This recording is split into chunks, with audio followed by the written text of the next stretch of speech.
since have been pretty unclear, but a recent study from the JAMA network might have found a link. Yeah, more and more research is being done. The research is actually, in this case, looking at the role, if any, that hypertension plays in developing uterine fibroids compared to people with no hypertension. The study shows women with untreated hypertension have a higher chance of developing fibroids, while those on medication for high blood pressure have a lower risk. Well, to give us some additional clarity on what this means and what to look for, we have OBGYN Dr. Cheruba Prabakar. She is joining us this morning. Dr. Prabakar, thank you so much for being here this morning. I have dealt with fibroids. I used to deal with it years and years. It can literally overtake your life. For those who are not familiar with this condition, what exactly are fibroids and how do they affect women's health? Thank you so much for having me. Fibroids are benign tumors of the smooth muscle of the uterus, and they can grow slowly, sometimes a little rapidly, and can also become very big. And the main symptoms and the ways that it can affect women are it can cause very heavy bleeding, pain, pressure, pelvic discomfort, even painful sex, and having to run to the bathroom and urinate very frequently. So these are some of the symptoms to look out for. So Dr. Prabakar, can you explain the significance of this recent study that's linking high blood pressure to fibroids? What's the connection? Yes, so this study is really fascinating and new research.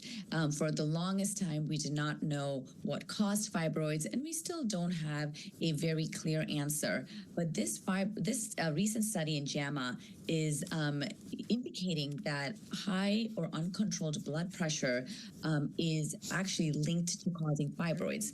And this is very key because for women, high blood pressure is one of the risk factors for heart disease, and heart disease is actually one of the #1 killers and causes of mortality for women. So this is kind of a wake-up call almost that we all should be focusing on our blood pressure, and now we have this additional link to potentially fibroids. We don't exactly quite know the mechanism in which high blood pressure causes fibroids just yet, but I am sure there are going to be many follow-up studies on this JAMA study that just came out. And we will continue to look forward to that. You know, fibroids affect so many women, an increasing number of women, in fact.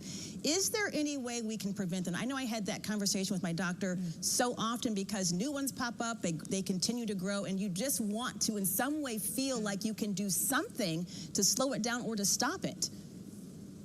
Yes, many women feel completely out of control. As you mentioned, the new ones come up, they're growing bigger. The best advice that I give my patients is to really overall maintain a very, very healthy lifestyle. So eating well, I recommend plant-based foods, anti-inflammatory diet, and then really focusing on movement and exercise.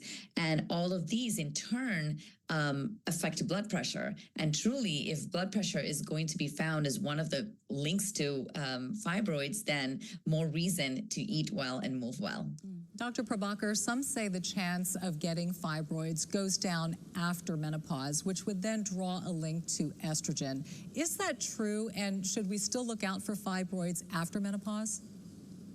That's a great question. So with the lack or with estrogen going down after menopause, as the ovaries stop producing more estrogen, fibroids do shrink. They may not completely go away, but they do become much smaller. So the chance of getting new fibroids after menopause are very, very small.